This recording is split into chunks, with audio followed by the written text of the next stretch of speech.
5 times 5 is? 25. Yeah. Hey folks, welcome out there. It is, this break time going on and all sorts of good things, but you know what? We want to keep you sharp in your math skills. I'm Ernie Roberts, and thank you for tuning in this afternoon. We're going to be doing some review topics this week and throughout the holiday season in order to keep you sharp. So when we start back live again next year, life will be great, okay? But don't give us a call, all right? Get some pencil, get some paper, just do some math problems together. We're going to work them out. And you know what? You can use this any time of the year. I said holiday time, break time, season, whatever. But you can go back and review these things anytime with our YouTube, our Facebook and such. That's what we're doing this for. So enjoy, work them, and hopefully you get some good answers, all right? And so do we, all right? But thanks for tuning in this afternoon. And it's specialized segments. It is test prep. Let's see what the topic is today. It says getting coordinated, which basically means we're going to head off to the coordinate plane and we're going to do all sorts of coordinates with, you got it, slope, midpoint, and distance this afternoon, all right? So we want to play the games. Let's play some games with these things. They're formulas, but they're also just a little common sense to go along with it. So our first area we're going to look at, I use the word slope. Let's go to slope. Slope, of course, is basically, I like to think, what's the inclination of the line? And is it going in a positive direction or a negative direction? Or is it just go flat, zero, or undefined? Those are our basic possibilities. What's going on with the line? And notice it did say a line. And if we put 2 points down there, which we've got there, by the way, go ahead and write those down at home. You've got a -3 and a 6 for your first point.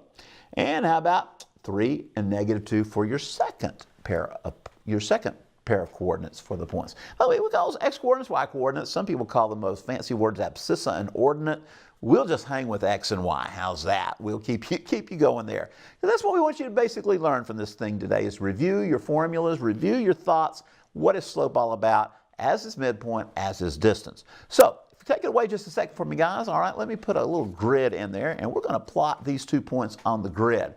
First things first, you may not have a grid. You may not have a piece of graph paper in front of you, but boy, it sure does come in handy. So let's take a look at what happens if we have it. And if we don't, hey, we've got a formula. It'll work also.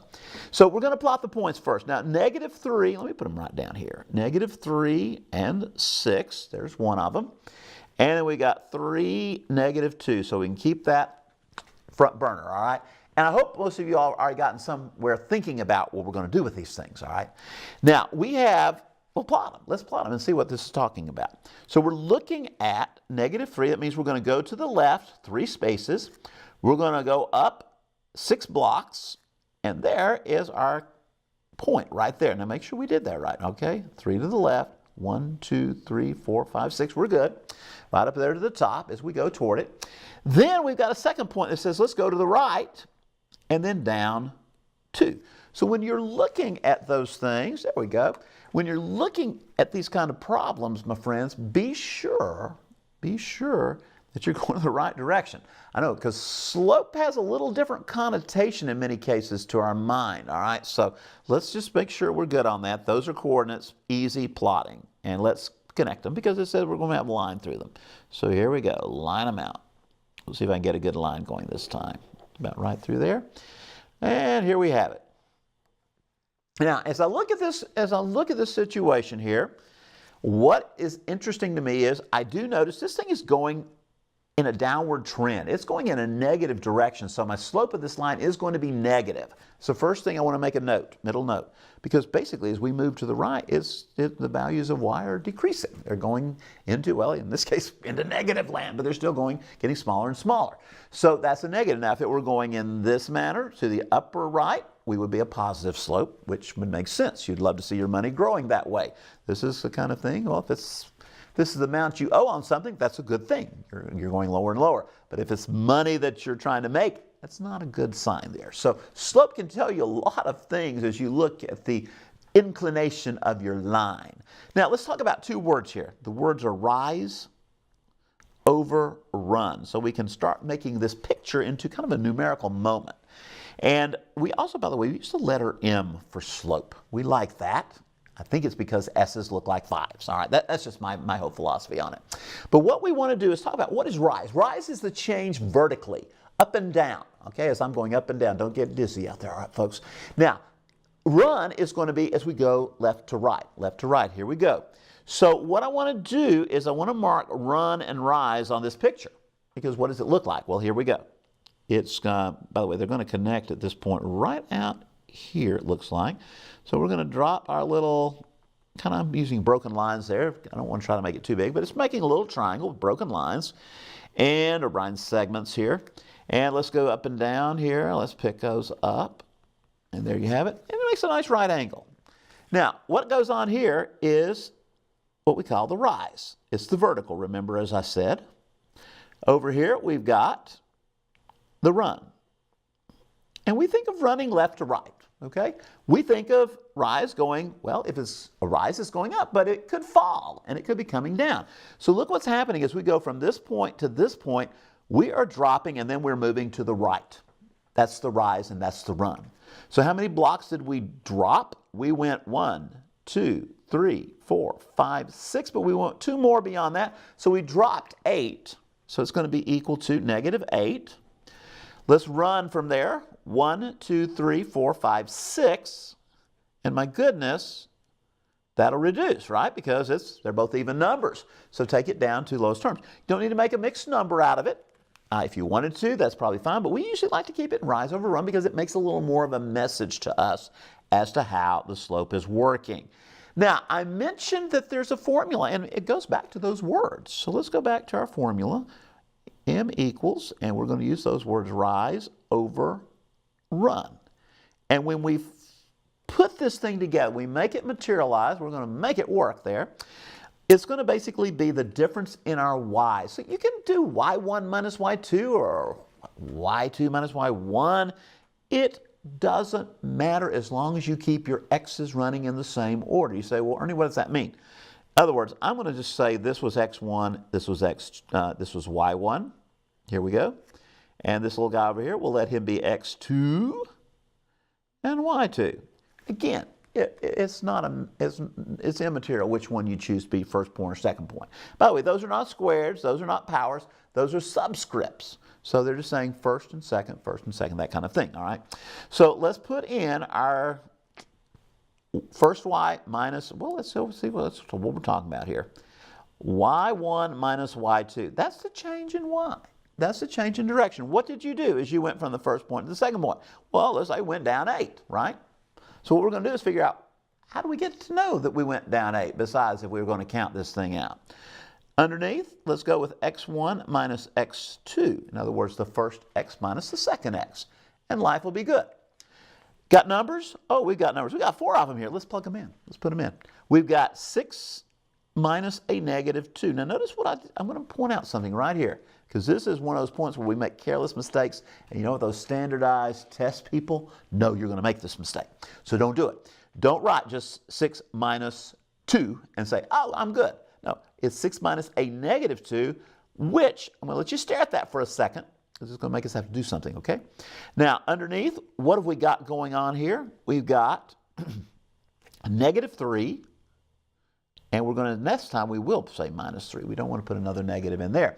So what have we got? We've got adding the opposite situation here, which is going to give us 8. And down under, we've got a -6. And you know what? That's pretty similar, is it not? It is pretty similar here, right? So let's see what that's going to give us. That's just going to, like the little 4/3 is going to happen again. And that negative, we'll just let it float, and it's good. And again, there's your slope. Either way, if you've got a nice pretty graph, count the blocks. That's the easiest way to do it. It's quick. If you don't have a graph and you don't have a grid to try to make this look easy to count blocks and plot the points, go with the formula. It's very easy. It's all about the rise divided by the run. That's what rise over run means, by the way. It is a fraction. It is division. So there you go. Quick review of slope. I guess I hope it helped there some. Now, let's play out our next one here. Let's just go with the formula here as best we can. Let's take a look at our next little problem here. You see what we got? It says find the slope of the line connecting the points. How about it? We got -4. Get that copied down at home, my friends. And we got 5 negative 6 going for us here. Now, playing with these things, oh yeah, I love the thought we were playing with these things. What's going on?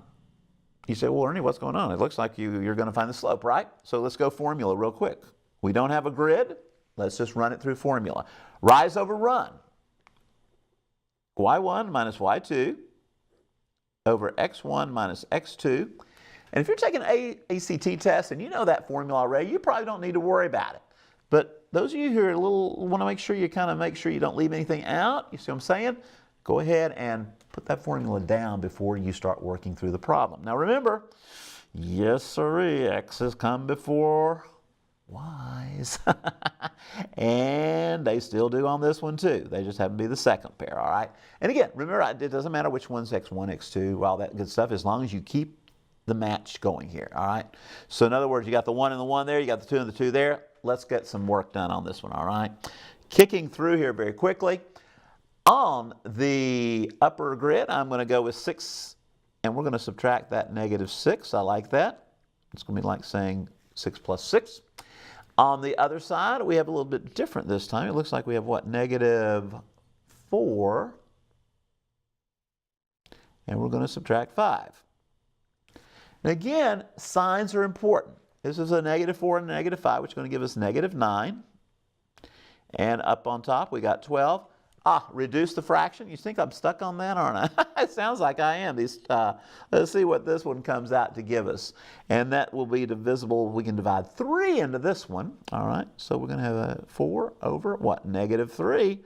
There we have it. And there's your negative slope. You can let that float right up there. Y'all want to look at it on a graph? Grid? Let's do a real quick grid, all right? And then we will move on to our next layer of fun and games. Let me not lose the guy here. So got negative 4, 6 this time. Sounds kind of like where we started before, wasn't it? Yeah, there we go. Negative 4, and we're going back up 6. Almost. We were at negative 3 on our last problem.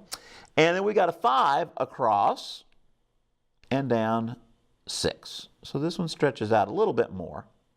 Let me see if I can count 5 across and then down 6. And again, we're going to play the count the block games, all right? We're going to count the blocks going from these points because that's going to be our connector. That's our line that we're connecting through here. And it will be able to get our rise and run. Now, some of you are saying, well, Ernie, it looks like, and this is where you got to be careful. If you're drawing accurately, you're probably going to hit somewhere another corner here. But I'm going to say, let's go with the 2 points we definitely have here. Count them all the way down and see if that doesn't help. Now, sometimes they'll give you the graph, the picture to begin with, and you just count from corner to corner. They've done them beautifully, all right? But this one's a little more stretched. But I'm seeing a negative 12 going down right here, it looks like. And then we're going to cut across here, and looks like we're going to go 9.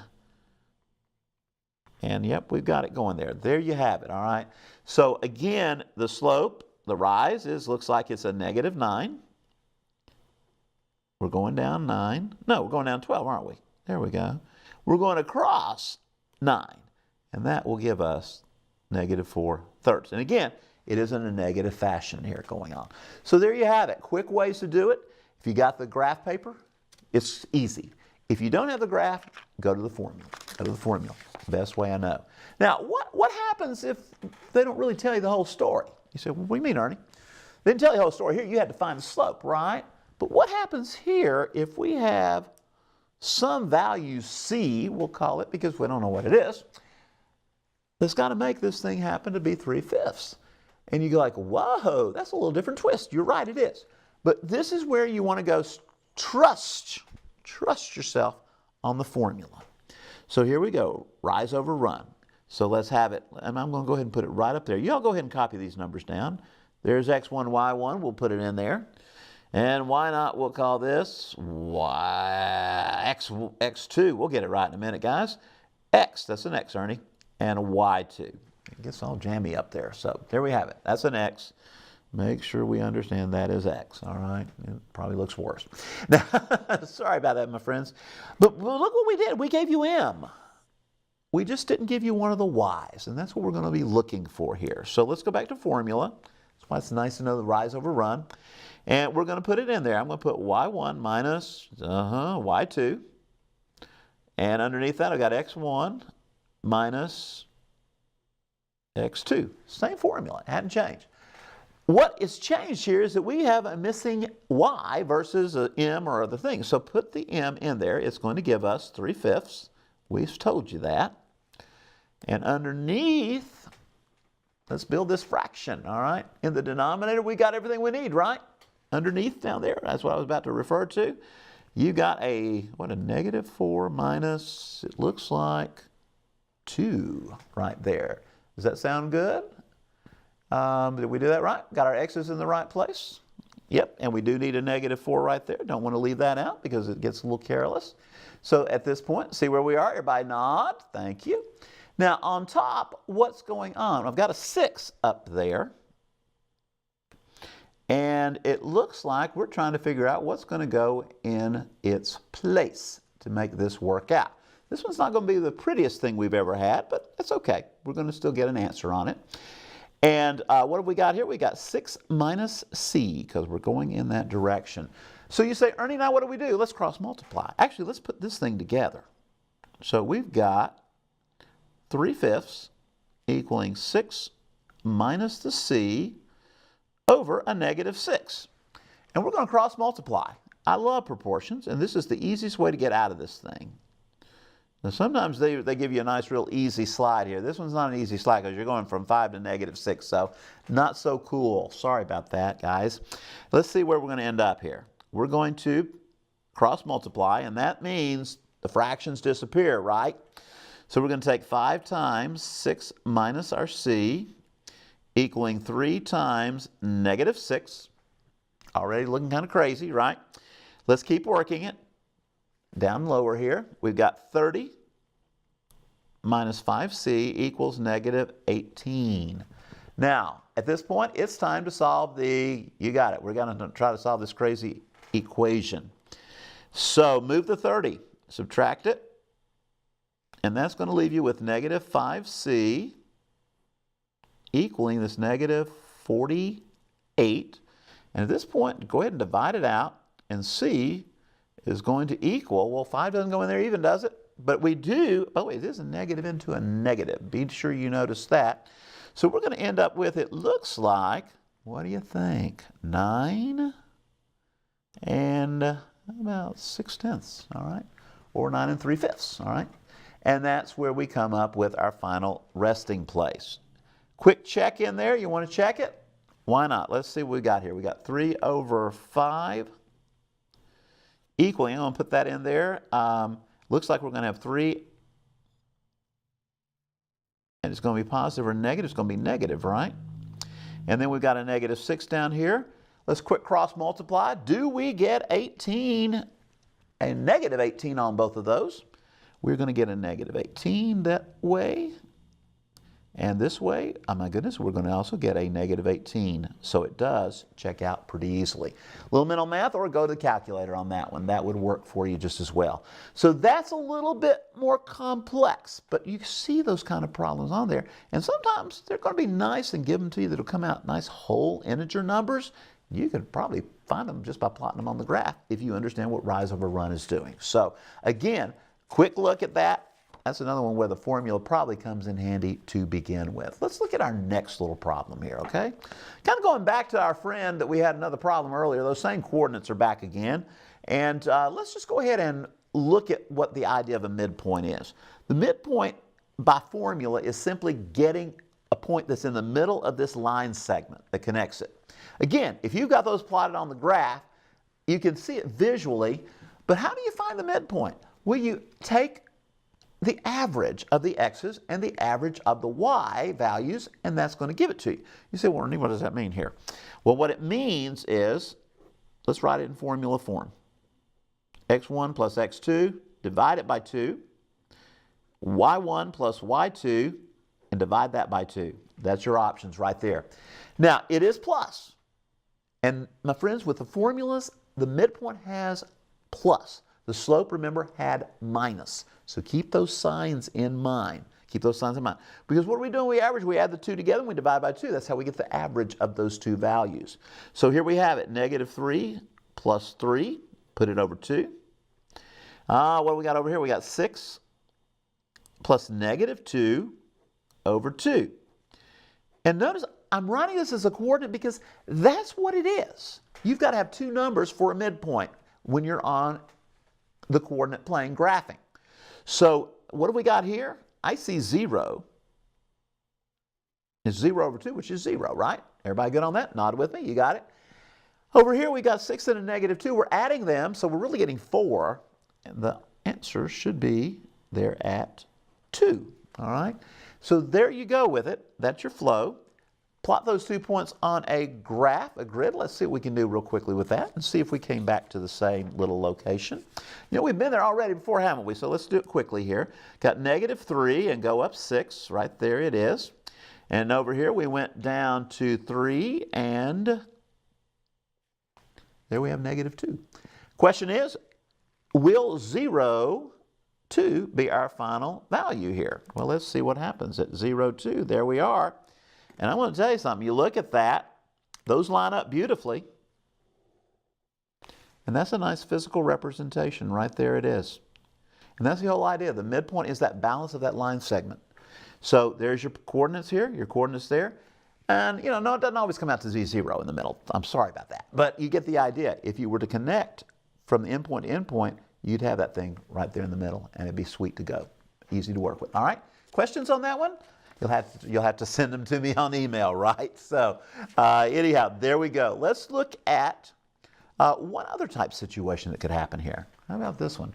Find the endpoint of the line segment with the endpoint negative 4, 6, and midpoint 0, negative 2.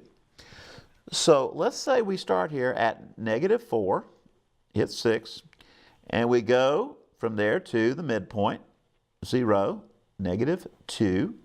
And this time we want to figure out what's going to make that 0, negative 2 balance us. Now, that's a different story, my friends. That is a different play, all right? And we're going to see what happens there. First of all, let's talk about the trend. Talk about the trend here.